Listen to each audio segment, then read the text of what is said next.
Hi everyone, my name is James Lau. Welcome to Apologue, the platform helping you challenge mediocrity one story at a time. Today I'm very honored to introduce my good friend Dhia here, who is a freelance photographer. So I don't want to do any introduction right now. I just want her to share a story with you because I think she can say it much better than I do. And if you've seen the last video, you will know that I don't know much about design, so I don't want to butcher introduction. So yeah, so why don't Dhia, you tell us about your journey, about how you became what you are today. Okay, well firstly, thank you so much for having me. This is great, thank you so much. So I recently graduated from industrial design at Apologue University. I was there for 5 years. But right now I'm kind of focusing more towards photography, and that's actually something I've been doing since I was around 12 or 13, but then kind of put it off when I went to school for university. Just got busy and adapting to a new country, and then in the past, I want to say a year and a half was when I kind of got back into it a lot more and focused on photography work on social media, and yeah, just been getting money from there. Okay. Making the money. It's all about the money. Wow, awesome. Yeah. And did you always have a passion for photography? How did that happen? I don't know how that happened. It just kind of happened, to be honest. Yeah, I just started taking photos. It was with like the old point and shoot camera back in 2007, 2008 when I was 12. And then I started posting them on Facebook, and then people were like, oh, that's good. And I didn't even know that it was like great. I thought they were just normal photos, but people were like, I wouldn't be able to take that. Like, I don't know, it was like really weird. Like, I didn't realize it, and I just kind of started doing more, I guess, yeah. And people talk a lot about like the eye for design, like you're able to see things. Yeah. Like, cause for me, like if I take a photo, it's either gonna be blur or like something was probably gonna be wrong with it. But that's awesome. Is there a process to it, or is it just like, oh, I think this will look good, or like do you have this image in your brain, like what the photo will look like before you take it?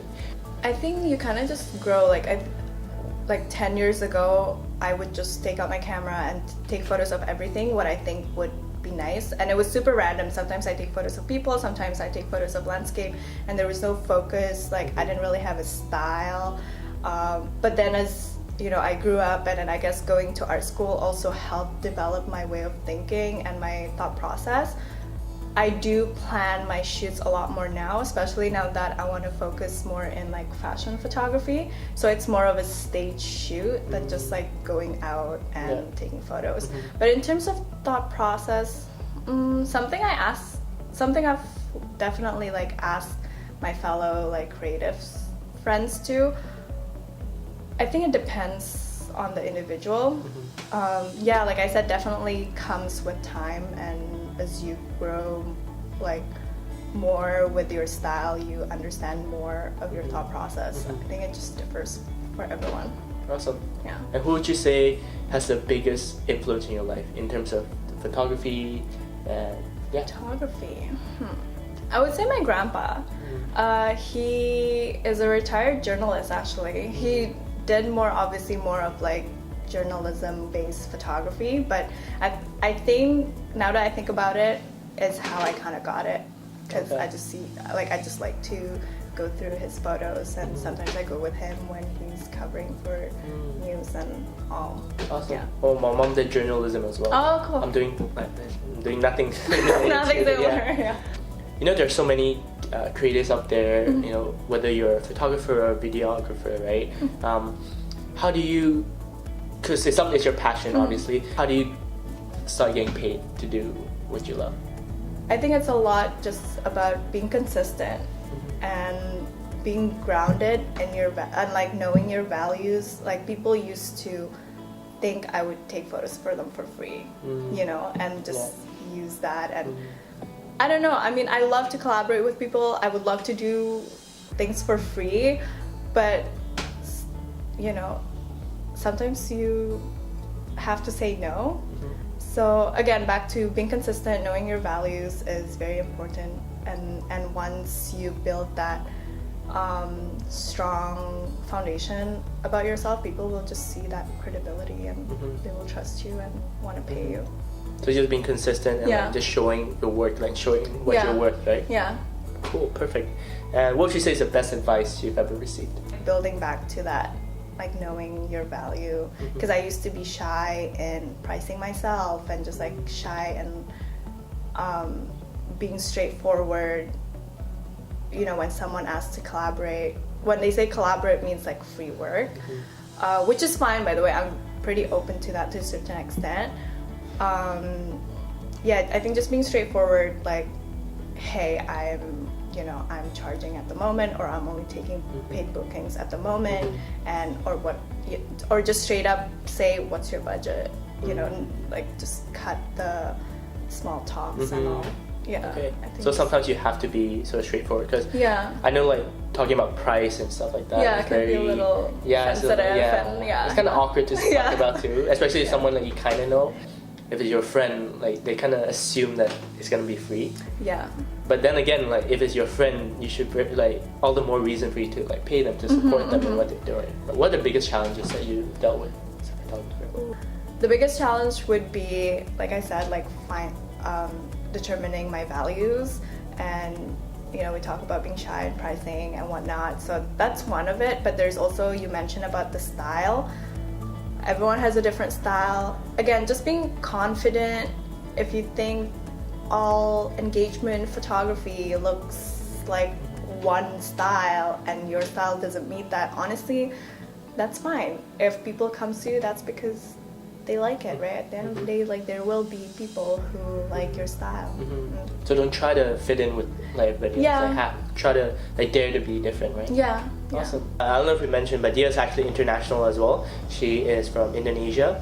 So how's that being an international student? Do you think you face any more challenges than someone who is from here? Yes and no. So I actually, before coming here, I used to live in Qatar, in the Middle East. I was there for 9 years. So I think I've faced like that adaptation process as I was 9 at the time. So I faced that when I was pretty young, and it was really hard. Like I completely did not know English. Like I thought I did. You know, like you learn English in school here and there, but then once you have to speak it full time, it was really difficult. So I think coming here from Qatar, like from having been in international school before, definitely helped. There was few things that I wasn't used to, but yeah, I think language played such a big thing. If I did not know the language, it would have been a lot harder. If you weren't a photographer, right? I know it's hard to think about, but yeah, if you weren't a photographer, what do you think you'll be? Oh my god, it's hard. We ask some hard questions here. Yeah. I think part of being a photographer now is because I was in art school. So if I weren't a photographer, it's because I did not go to art school, and I think I would be doing something with the computers, like software engineer or something. Oh, wow. Because that's where the money is at. No, that's the parents' dream job. Oh, right. Yeah, the struggle. I was like, wow, I did not expect that as an answer. Like, I thought it was something like in the creative route as well. But and I did get accepted to some school with like computer science or something. Oh, really? I don't even remember, but I applied for that. One more thing. So if there's someone out there, right, what we do in Apologue is, you know, instead of just inspiring people, you know, through your stories, we want to help them to take action as well. So if someone who is, you know, really into photography now, maybe they're in high school or in their first year, and they just picked up a camera and realized that, wow, like, you know, I have the eye for design, right? What advice would you give someone to kind of get started, or like on this journey to be a photographer or to be a freelancer? Any general advice? To be a freelancer, I think one of the, oh my god, it's gonna sound so cliche, but reach out to as many people as possible. Offer free services. That sounds, you know, sometimes people always think, okay, I'm gonna set up my website and then I'm gonna start getting like money. But it's, no, people need to know your work first. So yeah, just DM people whose style you like, or like fashion bloggers, models, offer them for free shoots.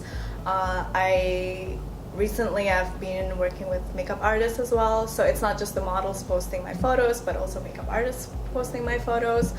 If the models are with an agency, usually the agency reposts the photos. So yeah, it's just honestly, it's all about networking at the end. Like no matter what industry you're it's like the network is really important. Yeah.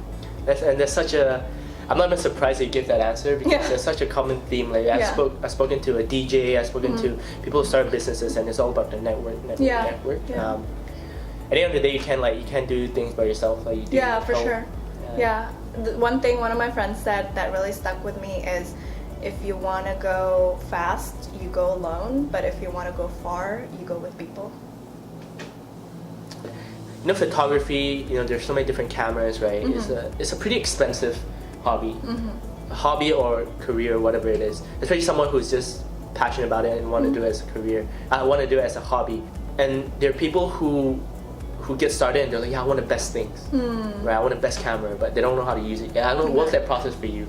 Like, did you like slowly upgrade as your skills progressed and you get a better camera, or you know, how do you go about with that, like pairing an expensive hobby with that passion?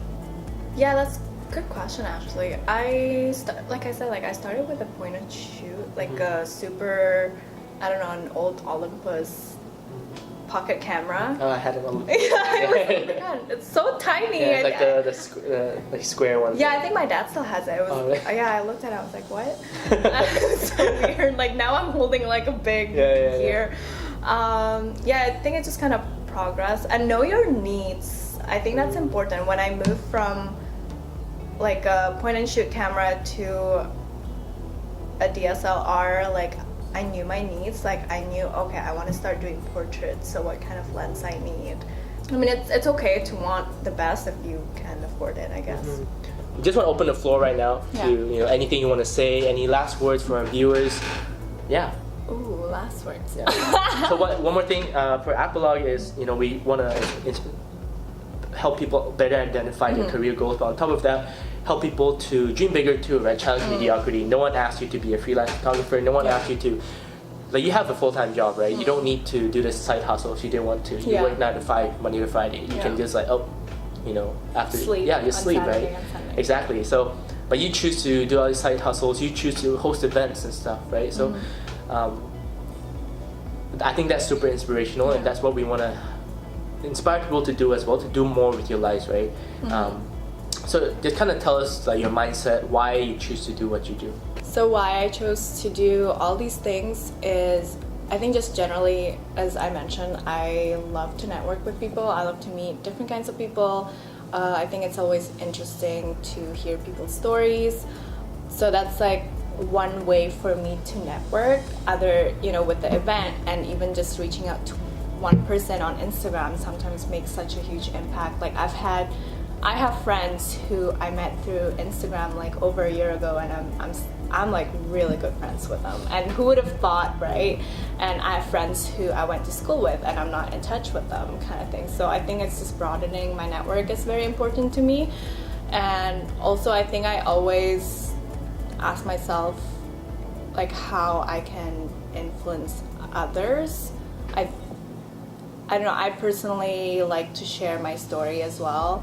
And yeah, it's all about like what can I do to influence people, and just not necessarily influence, like inspire people, just give a positive vibe, like spreading my positivity and, you know, sharing that with others. Yeah. And that's the reason why you do what you do, right? Yes. That's awesome. Thank you once again for watching Apologue. This is a platform that helps you better identify your career goals through insights and stories from professionals in different industries. And it's also a platform to help you dream bigger and to challenge mediocrity. Hope you enjoyed this session, and we'll see you in the next one. My name is James Lau, and this is Apologue.